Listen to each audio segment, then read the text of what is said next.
Hi friends, ഇന്ന് ഏത്തപ്പഴം വെച്ച് ചെറിയൊരു സ്നാക്സാണ് ഉണ്ടാക്കുന്നത്.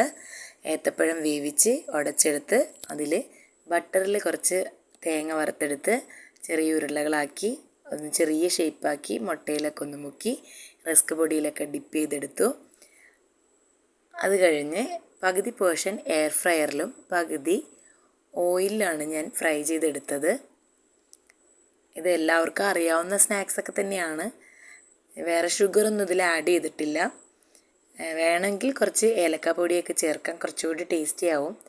ഇത് ഏത്തപ്പഴം കുറച്ച് അങ്ങനെ ഇരുന്നപ്പോൾ പെട്ടെന്ന് എന്ത് ചെയ്യാൻ പറ്റും എന്നുള്ളൊരു ഇതിലാണ് പെട്ടെന്ന് ഇങ്ങനെ ഒരു സ്നാക്സ് ഉണ്ടാക്കിയത്. എൻ്റെ അടുത്ത് നെയ്യില്ലാതിരുന്നതുകൊണ്ടാണ് ഞാൻ ബട്ടറിൽ തേങ്ങ വറുത്തത്. നെയ്യിലും വറുത്തിടാം. എയർ ഫ്രയറിൽ വറുത്തതിന് അത്ര വലിയ കളറില്ല, എന്നാൽ എണ്ണയിൽ വറുത്തത്, വെളിച്ചെണ്ണയിൽ വറുത്തതിന് നല്ല ബ്രൗണിഷ് കളറുണ്ട്. സ്നാക്സൊക്കെ റെഡിയായി. അപ്പോൾ ഇതിന് കഴിക്കാനും ആൾ വേണ്ടേ.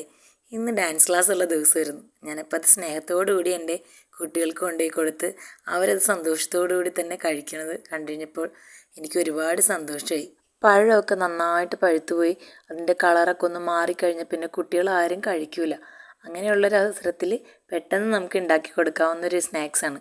അവർക്കത് ഇഷ്ടപ്പെടുകയും ചെയ്യും. ഇങ്ങനെയൊക്കെ ഉണ്ടാക്കി കൊടുത്താൽ വളരെ കുറച്ച് ഇൻഗ്രീഡിയൻസ് കൊണ്ട് തന്നെ ഈസി ആയിട്ട് വളരെ എളുപ്പം ഉണ്ടാക്കാവുന്ന ഒരു ചെറിയ സ്നാക്സാണ്. കുട്ടികൾക്ക് എല്ലാവർക്കും ഇഷ്ടപ്പെടും. അപ്പം നിങ്ങളത് ട്രൈ ചെയ്ത് നോക്കുക. ഓക്കെ.